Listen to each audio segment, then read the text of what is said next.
यार कल मैंने ना इंडियन माइथोलॉजी पर एक वीडियो देखी। रामायण और महाभारत की स्टोरी तो कितनी इंटरेस्टिंग है ना यार। एक मिनट, तुमने अभी क्या बोला? Indian mythology? क्यों, कुछ गलत बोला क्या? मैं भी पहले यही बोलती थी, लेकिन जब मैंने इस वर्ड का एक्चुअल मीनिंग समझा ना, तब मुझे लगा कि हमें इसके बारे में थोड़ा सोचना चाहिए। अच्छा, तो माइथोलॉजी का मतलब क्या होता है फिर? तो माइथोलॉजी ना ग्रीक लैंग्वेज से आया हुआ शब्द है, जिसमें माइथोस का मतलब है कहानी या लेजेंड और लोगोस का मतलब है स्टडी। लेकिन प्रॉब्लम यहीं से शुरू होती है। अगर आज हमें कोई बोले that it's just a myth, तो तुम्हारे दिमाग में सबसे पहले क्या शब्द आता है?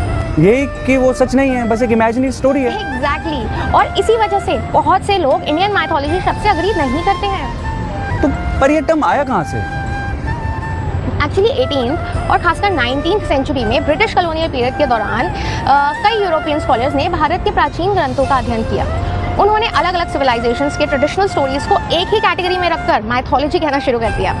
और धीरे धीरे ये शब्द इतना कॉमन हो गया कि लोग हमारे शास्त्रों के लिए भी इसी शब्द का इस्तेमाल करने लगे।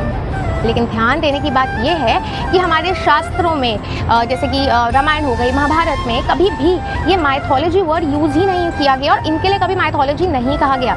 इनफैक्ट उन्हें इतिहास कहा गया। हमारी परंपरा में इतिहास का अर्थ समझाया जाता है कि ऐसा ही हुआ था। यानी हमारे लिए रामायण और महाभारत सिर्फ कहानियाँ नहीं है, ये ऐसा मान लो कि हमारे लाइफ के लिए हमारे लाइफ मैनुअल्स हैं। मतलब हमारे लिए सिर्फ स्टोरीज नहीं है।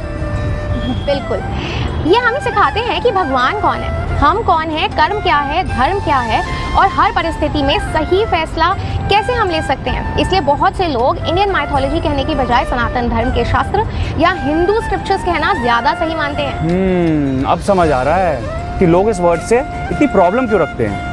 देखो, मैं ना किसी से लड़ना या फिर किसी को जज करने की बात नहीं कर रही। मैं बस इतना कहना चाहती हूँ कि अपने शास्त्रों को दूसरों के दिए हुए लेबल से मत देखिए। उन्हें खुद पढ़िए, खुद समझिए और फिर खुद फैसला कीजिए। क्योंकि ये जो ग्रंथ है ना, जो ग्रंथ हजारों सालों से करोड़ों लोगों के जीवन जीने की दिशा, एक तरह से उन्हें जीवन जीने की दिशा दे रहे हैं, उन्हें आप सिर्फ माइथोलॉजी कह दो, क्या ये सही है? तो आपको क्या लगता है? कमेंट में जरूर बताइए। और अगर आपको लगता है कि ये बात और लोगों तक भी पहुंचनी चाहिए, तो इस वीडियो को शेयर जरूर कीजिए। तब तक के लिए हरे कृष्णा, जय श्री प्रभुपाद।